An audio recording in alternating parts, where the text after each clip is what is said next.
ಏನ ಹೇಳಲೆ ನಾನು ಕೃಷ್ಣನ ಮಹಿಮೆ ಯಾರಿಗೂ ತಿಳಿಯದಮ್ಮ.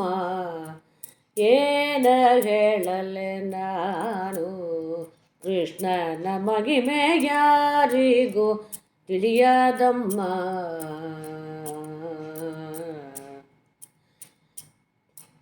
ಹೋತ್ತಾರೆದ್ದು ಯಶೋದೆ ಮೂತು ಪೋಣಿಸುತ್ತಿದ್ದಳು.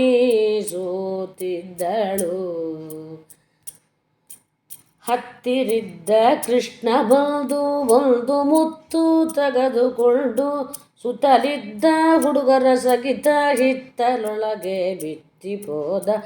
ಸುತ್ತಲಿದ್ದ ಹುಡುಗರ ಸಹಿತ ಹಿತ್ತಲೊಳಗೆ ಬಿತ್ತಿಪೋದ. ಏನ ಹೇಳಲೆ ನಾನು ಕೃಷ್ಣನ ಮಹಿಮೆ ಯಾರಿಗೂ ತಿಳಿಯದಮ್ಮ.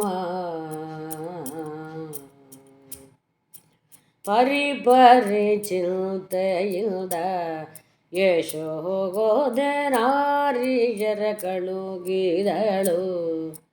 ಸಂದು ಸಂದಿಲಿ ಹುಡುಕಿ ಹುಡುಕಿ ಕಂದ ಕಾಣನೆಂದು ಬರಲು ಒಂದು ಕ್ಷಣದಲ್ಲಿ ಕೃಷ್ಣ ಬಂದು ಎದುರಾಗಿ ನಿಂತ. ಒಂದು ಕ್ಷಣದಲ್ಲಿ ಕೃಷ್ಣ ಬಂದು ಎದುರಾಗಿ ನಿಂತ. ಏನ ಹೇಳಲೆ ನಾನು ಕೃಷ್ಣನ ಮಹಿಮೆ ಯಾರಿಗೂ ತಿಳಿಯದಮ್ಮ. ಕಂದಯ್ಯನ ಕರ ಪಿಡಿದು ಯಶೋದೆ ಕರ ತಂದಳರ ಮನೆಗೆ. ಕಂದ ಬಗಳ ಹಸಿದನೆಂದು ತುತ್ತು ಮಾಡಿ ಉಣಿಸಿದಳು.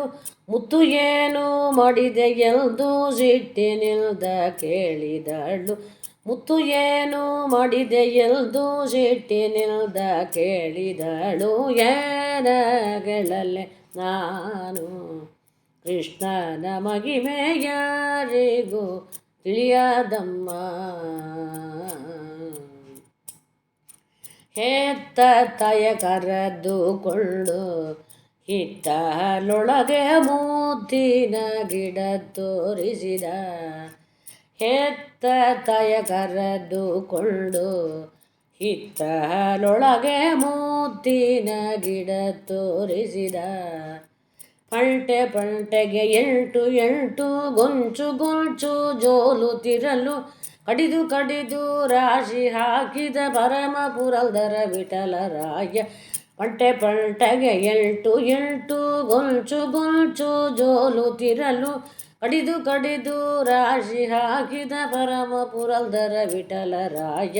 ಏನ ಹೇಳಲೆ ನಾನು ಕೃಷ್ಣನ ಮಹಿಮೆ ಯಾರಿಗೂ ತಿಳಿಯದಮ್ಮ.